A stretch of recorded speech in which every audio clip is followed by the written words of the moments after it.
Superhero video games have not always been that good. Some developers have had good intentions over the years, but the games that they created were generic and basically nothing special and not that much fun to play. Now, in a lot of cases, it's because the companies knew that having the intellectual property of Spider-Man or Batman would mean that the game would sell well regardless of whether it was actually any good. Basically, people will buy it because Batman's in it, so why bother to throw any money at it? We're going to get cash anyway. Bit short-sighted and not very nice for the fans, but that's the way companies think. It's all about the bottom line. However, this all changed with Batman Arkham Asylum. After this, the bar was raised on superhero games, to the point where current-day superhero games are absolutely amazing. At least some of them are. There are still bad ones, of course. And we're going to look at the video games being released in 2022, which hopefully will be some of the amazing ones. Gotham Knights. This is a game that I have personally been waiting for years, and it was meant to come out sooner, but it was delayed to 2022. Now, in the video game, Batman is dead, and you play as the Bat family, who are in Gotham City to pick up the slack. You can be Dick Grayson, Jason Todd, Barbara Gordon, or Tim Drake. Each of them has unique skills and abilities, such as Barbara Gordon being able to summon a flock of bats to defend herself, or Tim Drake being able to teleport using the Justice League Watchtower satellites. And from the trailers, it looks like Barbara Gordon's gameplay is the most similar to the Arkham Batman's gameplay.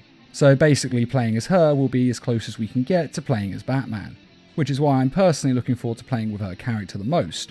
But you can of course choose any one of these four to play as. Now, the Bat family goes up against the Court of Owls as the main plot of the game, but it does look like there'll be a lot of other villains and a lot of other side missions throughout Gotham City, so there's going to be a lot to do. Now, the game is made by Montreal Studios, who made the Batman Arkham Origins game, which was the least successful of the Arkham games, but it's actually not as bad as people say. And in all honesty, Gotham Knights actually looks like it's going to be a lot of fun to play. Suicide Squad kills the Justice League.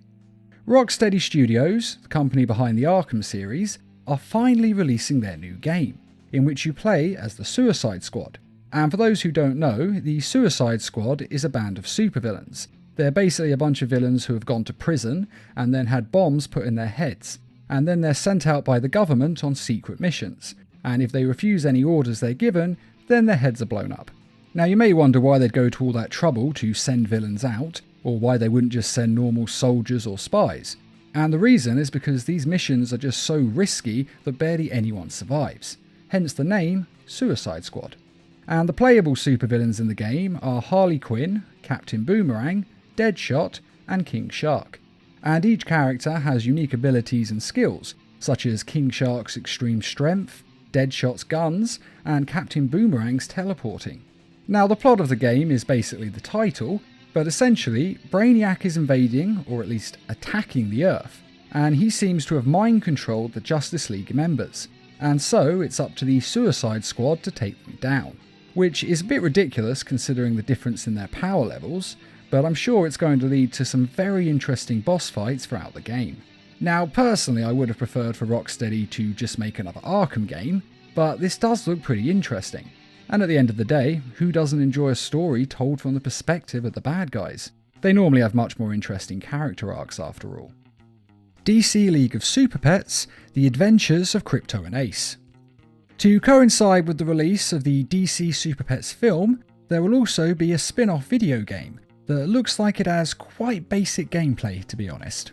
The game will be starring Superman's dog Krypto, who is voiced by The Rock, and it will star Batman's dog Ace, who is voiced by Kevin Hart. Or at least they voiced them in the actual movie. We don't know for sure if it will be the same in the video game, but hopefully it will. There's not really a lot to say about this, as there aren't many details that have been released, though from the trailer it looks like quite simple gameplay meant for young kids. But we'll have to wait and see before we know for sure. It might surprise us. Marvel's Midnight Suns. Now, this game is coming out in March, and it's a strategy RPG that blends turn-based gameplay with abilities that are executed through a randomised deck of cards.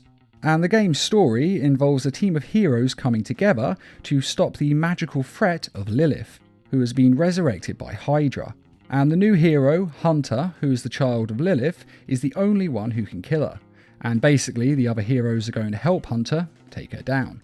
The game is going to feature 13 different Marvel heroes, including Wolverine, Captain America, Iron Man, Doctor Strange, Captain Marvel, and Blade, just to name a few.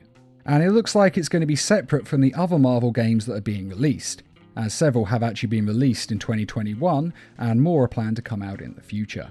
And those are all the superhero games coming out in 2022, or at least all the major ones. Though there are a couple of other games that are going to be coming out later on. We have the next Spider-Man game, which will feature both of the Spider-Men as playable characters, though it's only a one-player game, so you'll only be able to play as one of them at one time. And the basic plot of it seems to be that Venom is going to come to town and chaos ensues. And this game is expected to come out in 2023. And a Wolverine game is also in the lineup.